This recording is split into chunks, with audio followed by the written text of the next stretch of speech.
Hello everyone, this is Mickey. Kag welcome sa akin nga vlog. Kag sa kadyang vlog, I am going to narrate my experiences while I was working sa GMA network. Nadamdaman ko ang dyang vlog because kahapon nagkanda kami kang workshop on social media. Kag pagkagabi nakita ko ang engagement video kang darawa sa mga trabaho ko sa GMA News Online, si Trisha kag si Justin. So, medyo nahidlaw ako and there. So, amo dyan ang content ko.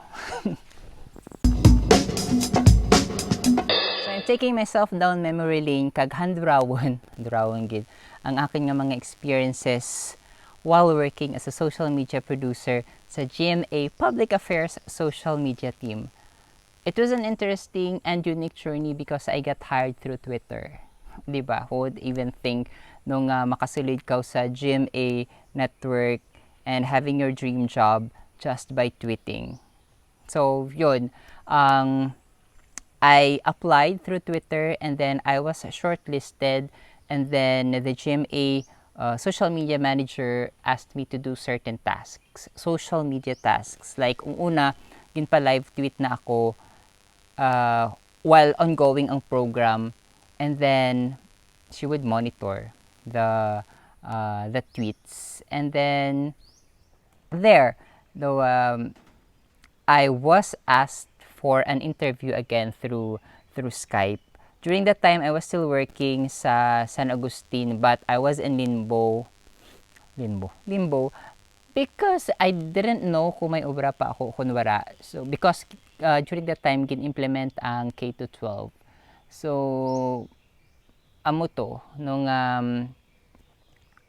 base hindi ako ma-renew, that is why, might as well, diba, if you're in doubt, challenge yourself and look for another job. So, I did, no, and the rest is history. So, I got in after taking the exam, the math exam sa GMA dito sa Haro. And then, days after, I was already asked to report sa Manila. That's how interesting it was. And I'm very thankful nung sa Manila, si Sir John, ginpaistan na ako sa anang balay sa Pasig. So, he and Sunshine became my family there while I was working sa GMA. And pag abot ko rigto, wala pa ako gin-require nga mag-report. Actually, the thing was, I wasn't required actually to report physically sa GMA because my job is social media and it's a remote job, meaning pwede ko makaobra sa balay. You can work anywhere as long as you have the internet connection and you have the social media access sa mga documentaries nga gin-assign kanakan. Pero when I went there, amo gito ang kumaga ang kasagsagan kang bagyo Yolanda. So, I had my baptism of fire. So, first day, kang aking pag-report, it was a very challenging task because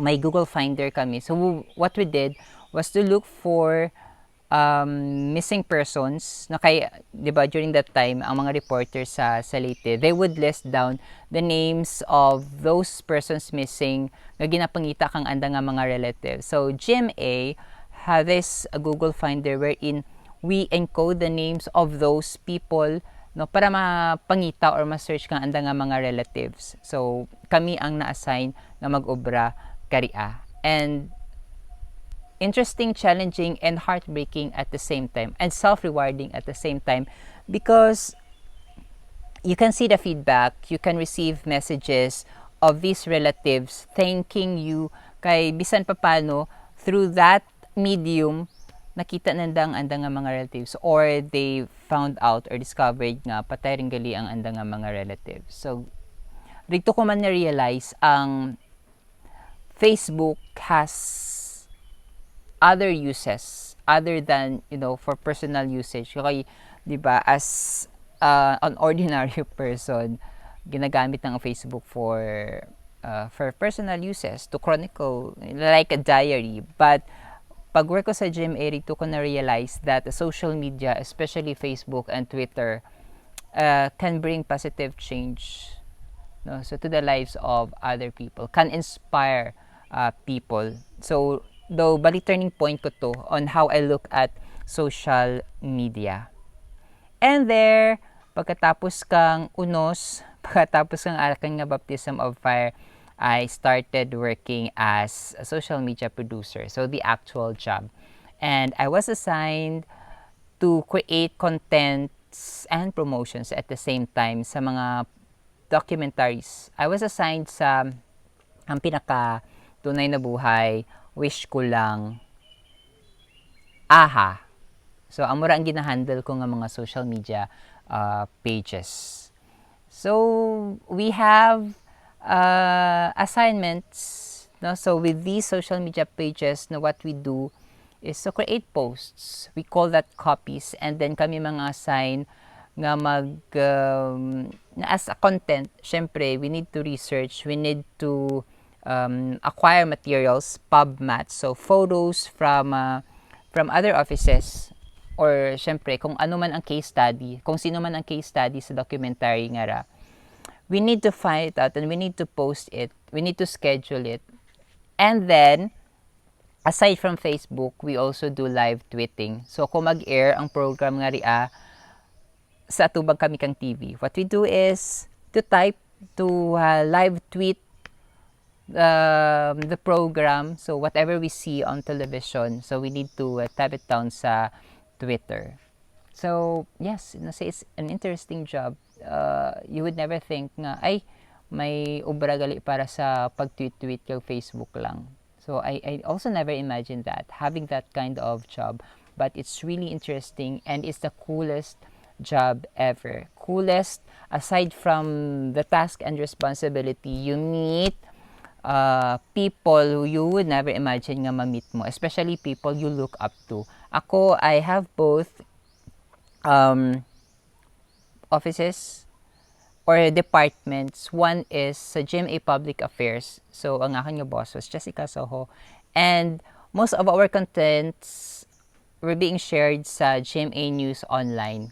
During that time, si Sir Howie Severino pa ang head. So, he's also my boss. So, dalawa ka departments ang aming nga ginabisita. So, mag-agto ikaw sa GMA Public Affairs ng mga cubicles, you would see the likes of Sandra Aguinaldo, Cara David, Jake Taruk, kang Rito Patana, no, and Miss Jessica Soho. So, galabay-labay lara sanda sa imong atubang. And we would never mind. They're colleagues man. And then sa GMA News Online, syempre, si Sir Howie. So, one time when we had a meeting sa GMA News online, tana ang nag-meet kanamon ng mga new content producers. And it's always starstruck.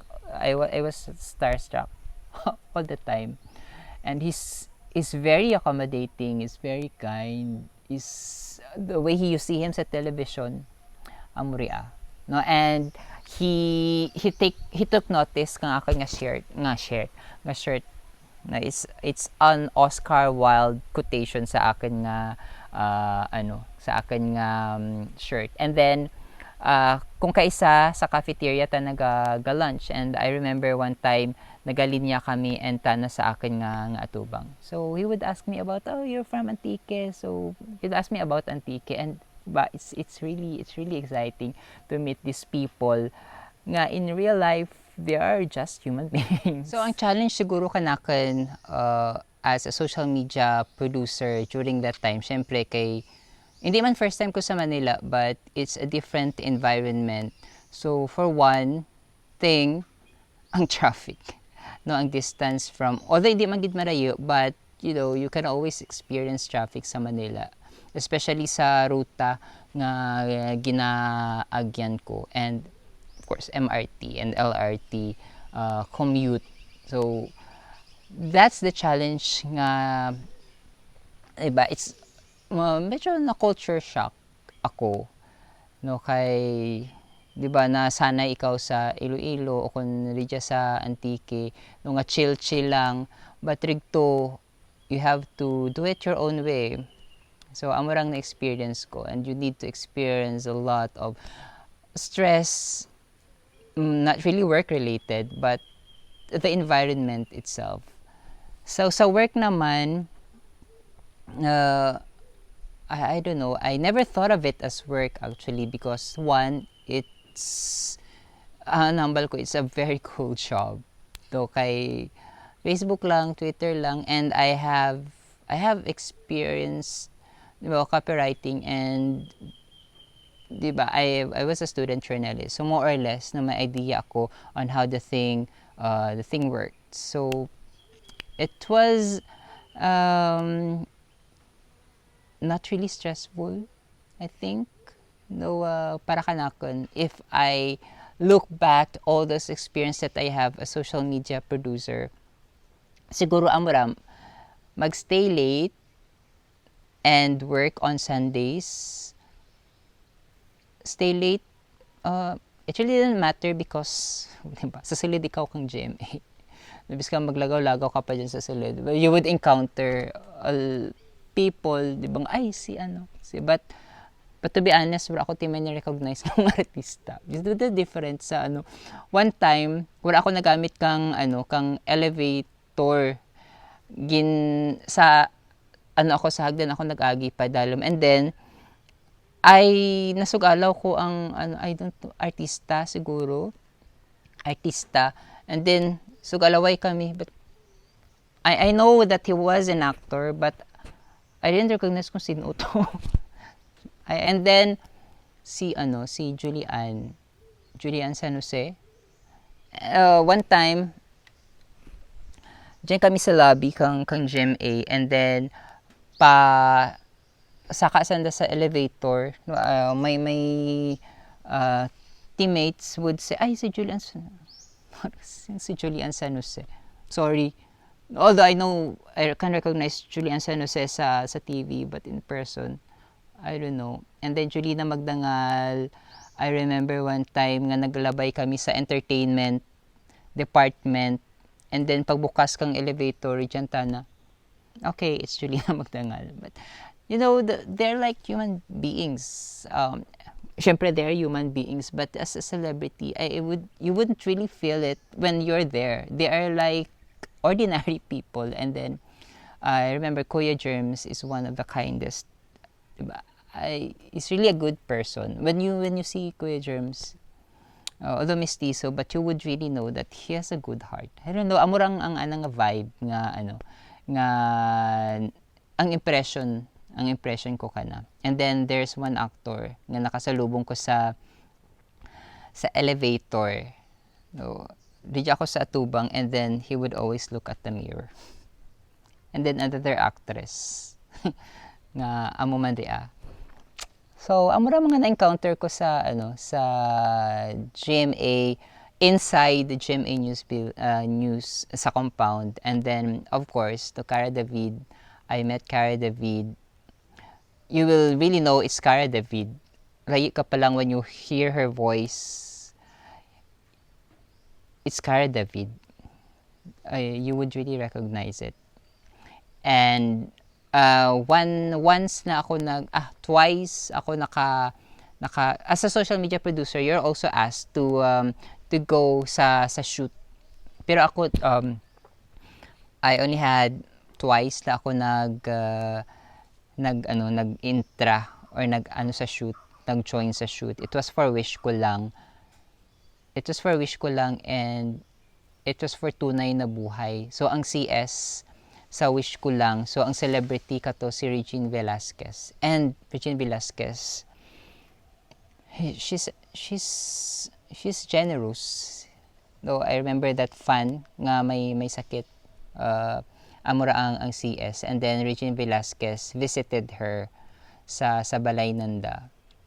So rigto ako, nag-take man ako ka picture para sa akin nga content. And Regine Velasquez sang live rigto sa sa location with the CS.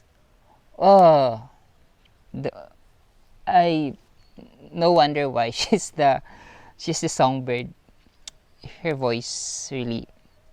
So nagkanta ta na rigto sa sa dyan mismo ako starstruck again, and then I took picture with her, and how generous she was kang rin tanda sa anda nga van, kang nagbalik rin sanda may ginpabalik ta na nga I think though sister na, and then may gindawo pagitan na nga nga something sa CS.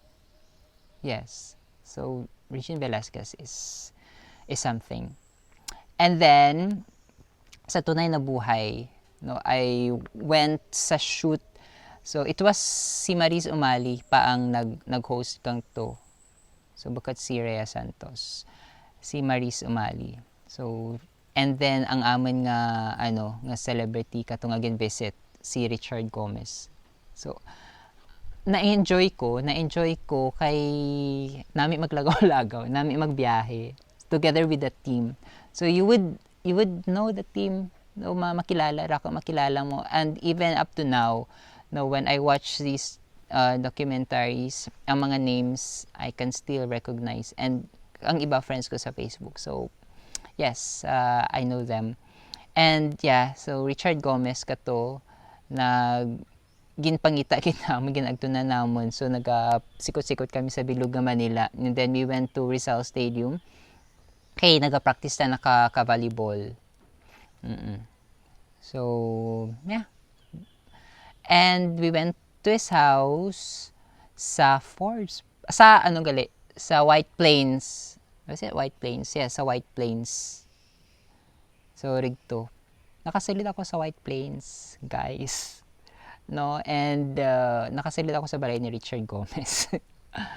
And okay lang na hindi man gid siya, I don't know, nakasilid man ako but not sa pinakasilid gid. Diyan lang kami sa before the living room and sa pool, kay rigto ta gin-interview sa pool ni Maris Umali. So diyan lang kami, and then I would take a picture of him. I ask questions sa kana, and accommodating man siya, and he's tall. So amo ra nga aking mga experiences with these people, but mostly ang aking ma-encounter ang mga people behind the scenes, ang mga program manager, so people nga ginapangayuan ko ka mga materials. So yes, amura. And diba, it's a very life changing, the way you see things, the way you look at things, especially working as a social media producer. It's life-changing. Although it was an 8-month stint, pero grabe ang experience, the learning experience nga na-acquire ko working as a social media producer. So, the workings or the function of social media, both the front and the back end of it. So, making contents, maneuvering the back end, the content management system, ang mga software sa GMA, wherein they store all their programs, their past programs, and mga programs nga wala pa na air. So we have the access to that. So, and then people, the way you deal with people, both the positive and the negative, nga ma-encounter mo nga mga people. So ako, it made me stronger, it made me more wise, to deal with people with kindness. So I think one of the things that I learned is there are a lot of people you will encounter in a wider environment, in a different environment. So kinahanglan you have to really adjust sa mga amor nga klase nga mga tao. And I think I did. And within that 8-month stint, it was worth it. And the team, ang team, nag-jump ship. We jumped off the ship no kay amat-amat nga ang among nga social media manager nagpakasal rin, and the rest left na amat-amat, and then there's nag-replace rin ang sangka social media manager nga sa sa TV tana. So it's lain no ang ana nga orientation, so that is why most of my teammates decided to leave, and ako man, so I had other jobs rito sa Manila, no. But all in all, if ever nga papiliin ako kasang ka job, no, aside from translation and teaching, of course, it must be that social media content, no, production. So amo rea, and that is why siguro na-adapt ko man rea, and after that, so I created a Facebook page for the high school. So we managed that, and then I also created, no, when I taught sa high school, the Young Netizens Club, to somehow i-share sa mga students as young as they are that social media is useful if ginagamit sa insakto. So yeah, media itself, since I taught media information literacy. So one of my advocacies is Amuria. So I created the Young Netizens Club using the social media platform, and of course no kahapon nag-start ang amin nga workshop, no, on social communication. So medyo ka level up rin no ang purpose or ang goal, no, kang pagtukod or pag-establish kang social media. So and that is for digital discipleship rin. So yes, no, amori ang akin nga, 'di ba, ang evolution or ang journey ko, the social media journey, no, the way I see social media, the way I use social media. So I kind of miss my work as a social media producer, and that is why I want to share, no, man ang akin nga learning and experiences paagi sa paghimo ka mga bagay nga related to that, para hindi ko man mahidlaw totally, mahidlawan o madura totally ang amori ang experience. So yeah, so that's it, no, and I hope that you got something from this, no, kag though I think first time ko ja no nga i-relate, no, or i-narrate no ang akong experience, no, sa tanan. So I hope that you like the content, and see you next time.